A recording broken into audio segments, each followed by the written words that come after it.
Let's talk to our next guest. Brian Baldinger, obviously one of the most notable pro football analysts, whether it's around here, whether it's around the nation. Phenomenal job covering the Eagles and the entire National Football League. We have not talked to Baldy, man. It's got to be 4, 5, 6 months. Baldy, good morning. Good morning. How you been, pal? You all fired up? Yeah, of course. Yeah, I'm counting down the days. I'll be in Sao Paulo, Brazil, next Friday. I'm looking forward to it. That's awesome. Baldy, before we get to all the good, and there's a lot of good to get to and some stuff to figure out, let's just actually start, because I think it's a fascinating human dynamic, the bad that some of these players, about 30 or 40 of them, are about to face in the next couple hours getting cut. How tense is it? I mean, you've been cut, you've been kept, you've seen teammates get cut. What is it like? How tense is it when guys' jobs are on the line and they truly don't know, or maybe do know, what their fate's going to be? I tell you, I mean, it's a whirlwind of emotions. I remember my rookie year, Joe. I was with the Cowboys, but we all the rookies stayed in a hotel, and there was after the last preseason game, there was probably 10 of us. How many were there back then, Baldy, preseason games? You're not going to believe this, but we had 110 free agents and 15 draft picks in 1982. We had 125 rookies. We were down to 10, and we're all in this hotel, and we're all locked in our rooms. Nobody's doing anything. We're just waiting on a phone call, whether we're in or we're out. And Gil Brandt called me and asked me if I wanted to go to dinner tomorrow night.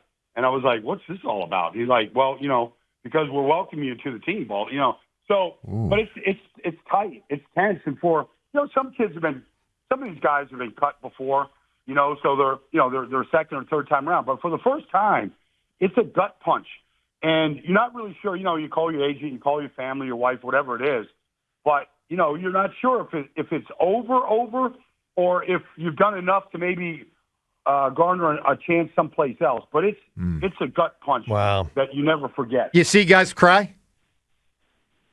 Yeah, it happens, man. I'm sure it does. I'm sure it does. You can get it both ways. This is your life. You can get tears of just angst, and you can get tears of just of joy. I mean, it can be tears either way.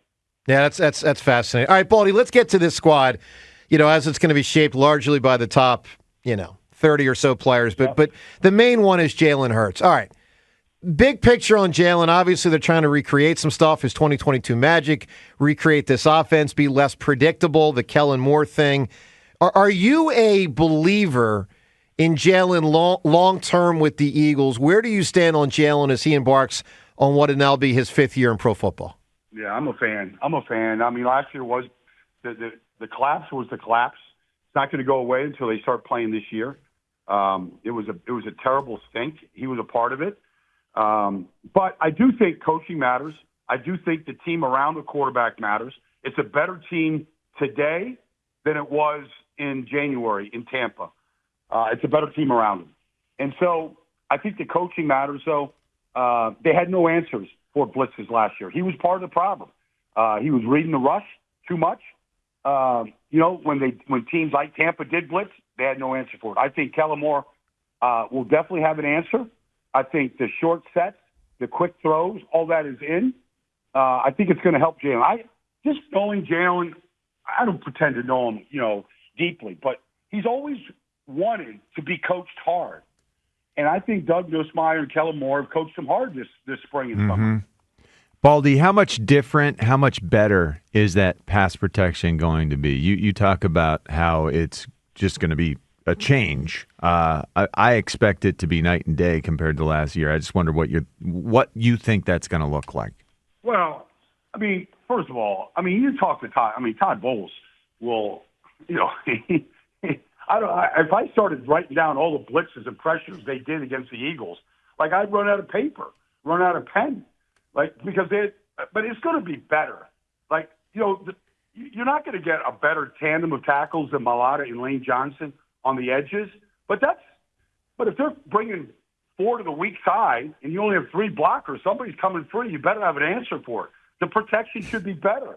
They should have answers when they have the weak side blitzes or the overload pressures or the free hitters coming at you. Look like it's coming. Yeah, that would be great. That'd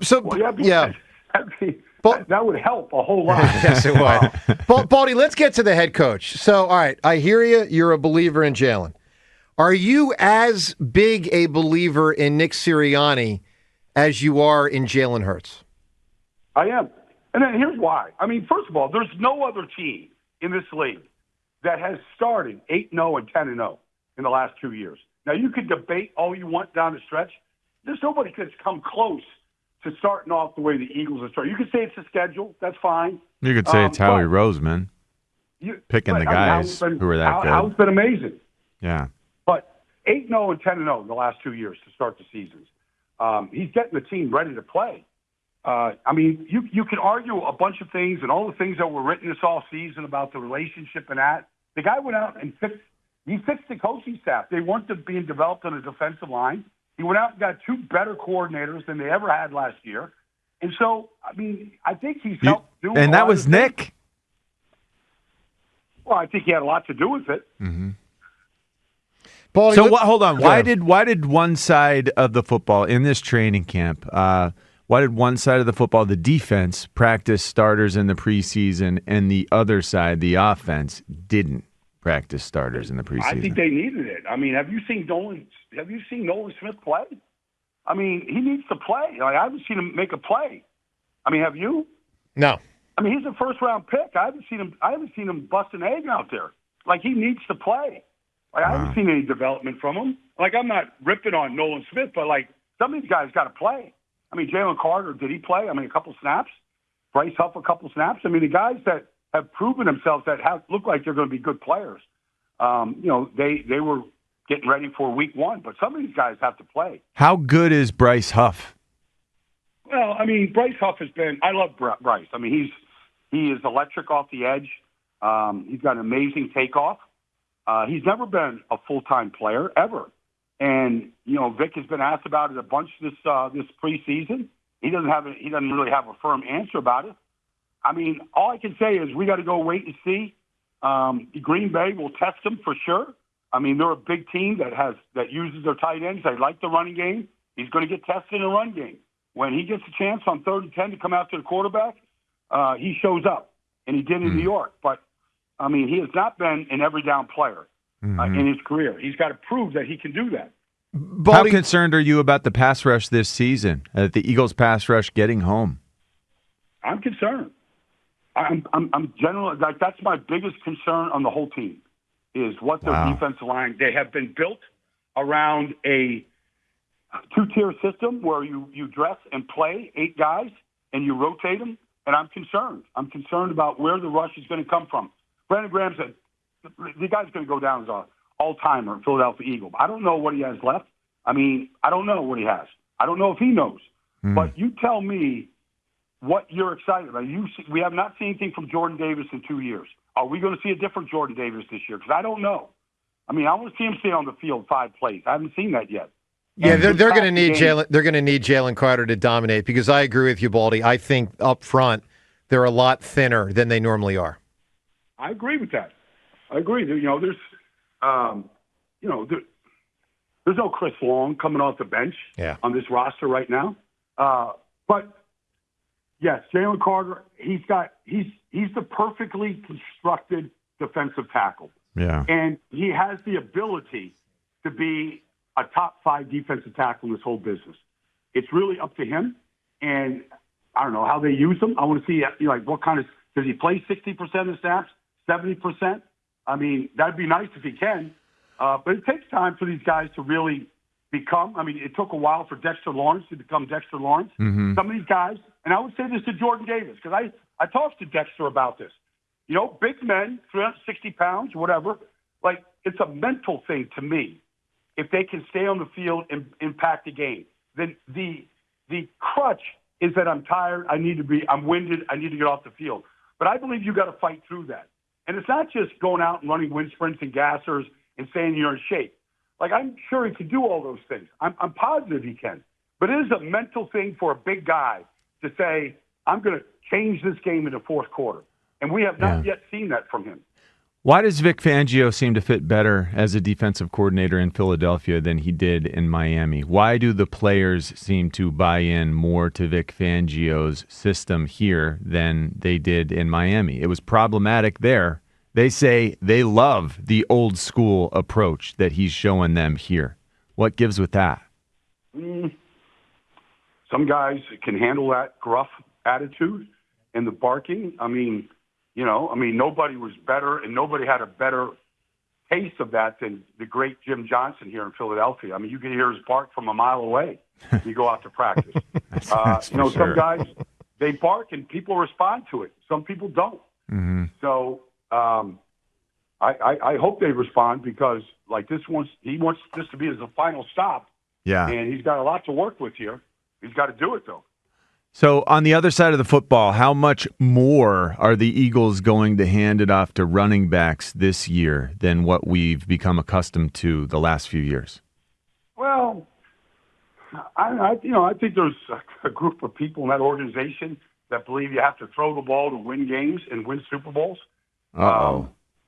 This doesn't sound like what I'm looking for, Baldy. John, they got A.J. Brown and Devontae. They're going to throw it a lot, man. That's what I'm telling you. Well, they should. You should, but, I mean, at the same time, you talk to DeAndre Swift, and you try to figure out why they didn't feed him the ball.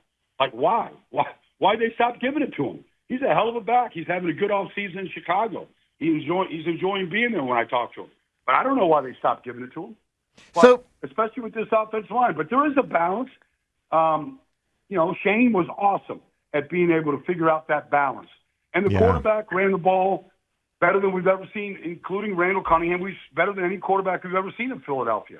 I mean, he was a big part of the running game, whether it was designed runs or whether it was scrambles or, things that he just saw and took off with. But they had and they found a tremendous balance that year in figuring out what was appropriate and when it was time to run it. We got to see what Kellen wants to do. But, my guess is, they're not gonna run it more than they throw it in this offense. But with Saquon, who knows? If he gets hot, if he gets some runways going, why would you feed that beast? Baldy, how close to his athletic brilliance is he? Or put another way, how much is he diminished? Joe thinks he's over the hill. No, I didn't say that. How much is he diminished by the wear and tear of injuries and hits? I think wear and tear, Joe, is a fair. I mean, it's fair. It happens to all players, but I don't think he's very far away from what he did to the Eagles back in, 2018, whatever his rookie year was. Like, he was pretty sensational then, 2,000 yards. I don't think he's very far away from that, but all injuries take its toll. Only he knows when he gets up, on Monday morning after a game. Only he knows that. But I would say that he's not that far away. Good. I love it. All right, Baldy, I want to do a couple quick around the leagues, and some of these will impact the Eagles, some won't. But, I know you're tied into so many teams and so many people and players and coaches. Dallas, what was their offseason? I mean, it's like they didn't do anything but take off all their main players until they probably overpaid CeeDee Lamb yesterday. What was that? Well, they drafted Tyler Guyton and Cooper Beebe, and they're counting on them, and they have had great success drafting linemen at the top of the draft.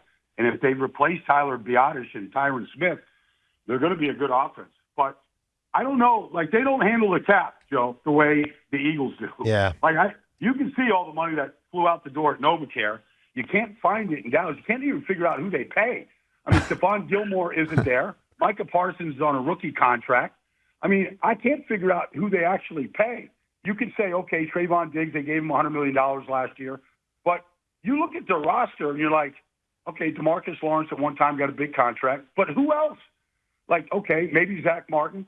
But they're, and then, CD yesterday. But honestly, it's just strange to me that the Eagles can find money to extend every major player on their team. And the Cowboys struggle to pay their 2 or 3 best players. It's bizarre. All right, Baldy, Andy Reid. You think he just keeps going? I mean, how many more years? 10 more years? 5 more years? What's the deal? And do you think he cares about trying to get Shula's record? No, I don't think he cares at all. I don't even think he looks at it. I don't even think he knows how many games, Don Shula won. I think Andy just loves to tinker, Joe. I think he loves to tinker. I think he loves building a roster, getting a team ready. I think he loves the whole process.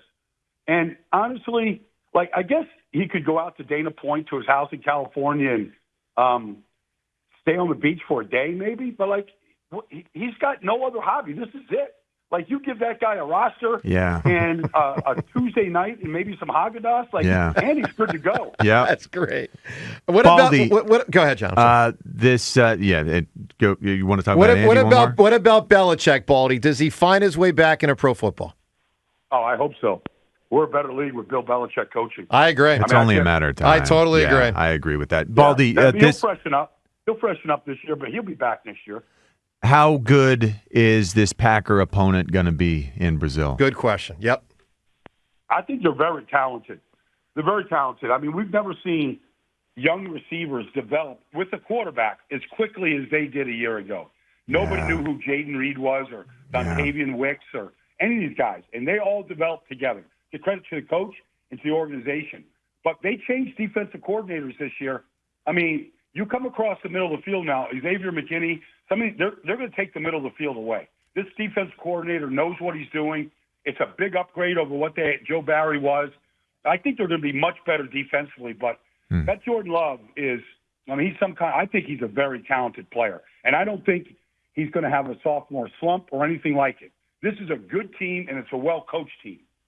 Baldy, speaking of Jordan Love, I'm going to give you 4 quarterbacks. I want you to rank them for the next 10 years. All right. Jalen Hurts, Jordan Love, Brock Purdy, C.J. Stroud. Next 10 years, Hurts, Purdy, Love, Stroud. How do you rank them? Wow, that's hard. I'd have to say C.J. 1, Purdy 2. And then Jalen and Jordan would compete for that third spot. Tied for third. Yeah, interesting. Yeah, I'm a Purdy guy also. I think Purdy's pretty good, man. Purdy's up there, right in front of Jalen. No, honestly, like I was talking to George Kittle last Thursday, and I said, "Tell me about Brock, of what we don't know, we don't hear, and we don't see." He goes, "Baldy, when he steps into the huddle, Trent Williams, Deebo Samuel, Christian McCaffrey, they get more confident because he's in the huddle and how he pulls a play and what he does. Like he gives them, those great players, confidence. Like that's a sign of a great player. Yeah, that's important. Baldy, final thing here. We appreciate the extended time, man. This is great catching up with you and going deep here on football. Super Bowl prediction. Which 2 teams make it? Oh, man. Honestly, how can you go against Kansas City right now? Although, the idea of three-peat, like, it just seems so far-fetched. So you go, okay, who's next in line? I'd say Houston or the Jets. Just to change up, I'd say either Houston or the Jets in the AFC. And then in the NFC, San Francisco is still going to be a very talented team. Like, the Rams are going to challenge them, and the Eagles are going to challenge them. And I think Tampa's going to be really good. So I don't know. If I had to pick one from those teams, I'd say San Francisco and the Jets. Okay, there it is. Man. That's it. And Tampa's going to be really good. People do forget. Yeah. I don't. Baker down there. I don't buy it with Baker. Baldy, awesome he is stuff. Good. Awesome stuff. We'll talk to you this season, my man. Great stuff. Thanks, Baldy. Always great. All right, guys. Thanks, Baldy. There he is, man. He is a football machine, Mr. Brian Baldinger. 215-592-9494. You can react to anything Baldy said. That was interesting there. C.J. Stroud 1, Purdy 2, and then Hurts and Jordan Love in a battle for 3. How about that? Joe DeCamera, John Ritchie. It's 94 WIP.